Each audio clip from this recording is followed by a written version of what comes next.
នៅពេលលោកលីខ្វាន់យូឡើងកាន់អំណាចនៅឆ្នាំ1959សង្ហបុរីមិនមែនជារដ្ឋស្អាតស្អំដោយសពថ្ងៃទេ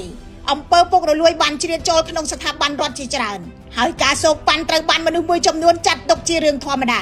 ប៉ុន្តែក្រោមការដឹកនាំរបស់លោកសង្ហបុរីបានប្រែក្លាយពីកោះតូចក្រីក្រគ្មានធនធានធម្មជាតិទៅជាប្រទេសដែលមានរដ្ឋបាលស្អាតស្អំបំផុតនិងសេដ្ឋកិច្ចរឹងមាំបំផុតនៅអាស៊ីអាគ្នេយ៍តើលោកលីខ្វាន់យូធ្វើបានដោយរបៀបណា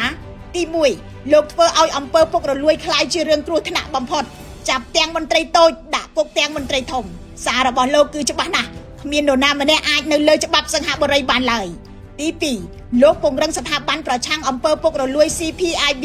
អង្គភាពនេះត្រូវបានអនុញ្ញាតឲ្យស៊ើបអង្កេតដោយមិនឲ្យអំណាចនយោបាយមករារាំងដាច់ខាតនេះធ្វើឲ្យមន្ត្រីសង្ហបុរីដឹងថាការទទួលសំណូកនាំឲ្យវិនាសយ៉ាងពិតប្រាកដទី3លោកមិនទុកមិត្តភ័ក្តិឬមនុស្សក្នុងជួរអំណាចនៅក្រៅច្បាប់ទេប្រព័ន្ធសាច់ឯងគ្នាឯងម្ដងយើងជួយឯងម្ដងឯងជួយយើងត្រូវបានបំបែកនេះជាវិធានដែលមេដឹកនាំជាច្រើននិយាយបានតែធ្វើពិបាក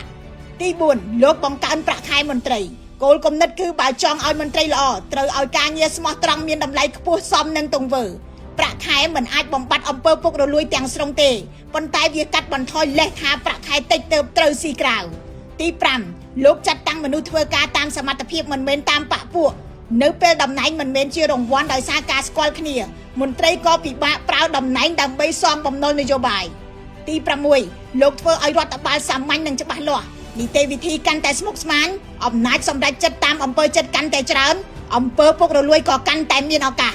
ទី7និងសំខាន់បំផុតលោកធ្វើជាគំរូពីលើលោកលីខ្វាន់យូដឹងថាប្រជាពលរដ្ឋនឹងមិនជឿលើការប្រឆាំងអំពើពុករលួយទេបើអ្នកដឹកនាំខ្លួនឯងមិនស្អាតស្អំដូច្នេះការប្រឆាំងអំពើពុករលួយចាប់ផ្ដើមពីក្បាលមិនមែនពីកន្ទុយ